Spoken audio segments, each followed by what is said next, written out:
கௌதம் அதானியை கைது செய்ய அமெரிக்காவைச் சேர்ந்த நியூயார்க் நீதிமன்றம் வாரண்ட் பிறப்பிச்சிருக்கு. இது போன்ற விவகாரங்களில் இந்தியாவோட அனுமதியின்றி கௌதம் அதானியை அமெரிக்காவின் வெளியுறவு சட்ட அமலாக்கத்துறை கைது செய்ய முடியாது. அப்படி இருக்க அமெரிக்கா வேறு வழிகளில் அதானியை கைது செய்ய முடியும் அப்படின்ற மாதிரியான தகவல்கள் தற்போது வெளியாகி இருக்கு. பல்வேறு குற்றங்களுக்காக வெளிநாட்டினரை அமெரிக்கா கைது செஞ்சிருக்காங்க. அதாவது வேற்று நாட்டின் அனுமதியோடு கைது செய்த அல்லது நாடு கடத்திய வழக்கங்கள் இருக்கு. நாடு கடத்தல் என்பது நாடுகளுக்கு இடையான ஒப்பந்தங்கள் மூலம் செய்யப்படும் ஒன்று. ஆனால் சில பொருளாதார குற்றங்களில் ஈடுபட்ட நபர்களை கைது செய்ய அமெரிக்கா சில சமயங்களில் ரகசிய நடவடிக்கைகள் அல்லது ராஜதந்திர நடவடிக்கைகளை பயன்படுத்தியிருக்காங்க.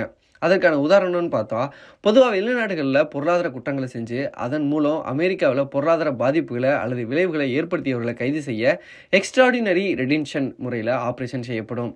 அதாவது அந்நிய நாட்டின் அனுமதி இல்லாமல் அந்த நாட்டில் உள்ள குற்றவாளி மீது ஆக்ஷன் எடுக்கப்படும்.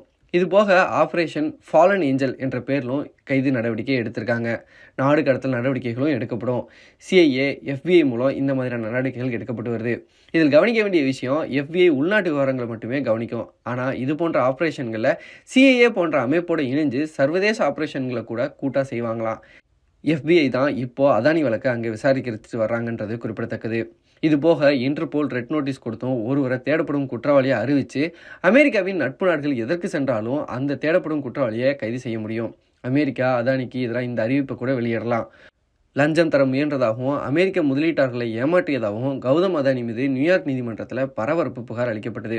சூரிய சக்தி மின்சார ஒப்பந்தம் பெற இந்திய அரசு அதிகாரிகளுக்கு லஞ்சம் தர முயற்சி எடுக்கப்பட்டிருக்கு. இதன் மூலம் 2100 கோடி ரூபாய் முறைகேட்டில் அவர் ஈடுபட்டதாக புகார்கள் வைக்கப்பட்டிருக்கு. 2023 இது தொடர்பாக அமெரிக்க FBI கௌதம் அதானி உறவினர் சாகர் அதானி நியூயார்க் வீட்டில் ரெய்டு செஞ்சது குறிப்பிடத்தக்கது. $250 மில்லியன் மேல் லஞ்சம் கொடுக்க முன்வந்ததா தொழிலதிபர் கௌதம் அதானி மீதும் புகார் அளிக்கப்பட்டிருக்கு. இந்த வழக்கில் தான் இப்போ நியூயார்க் நீதிமன்றம் கௌதம் அதானிக்கு பிடிவாரண்ட் கொடுத்துருக்காங்க. அமெரிக்கா என்ன வழிமுறைகளை பயன்படுத்தி கௌதம் அதானியை கைது செய்ய போகிறாங்க, இந்தியா இதில் என்ன நடவடிக்கை எடுக்க போகுது அப்படின்றதான் பொறுத்திருந்தான் பார்க்கணும்.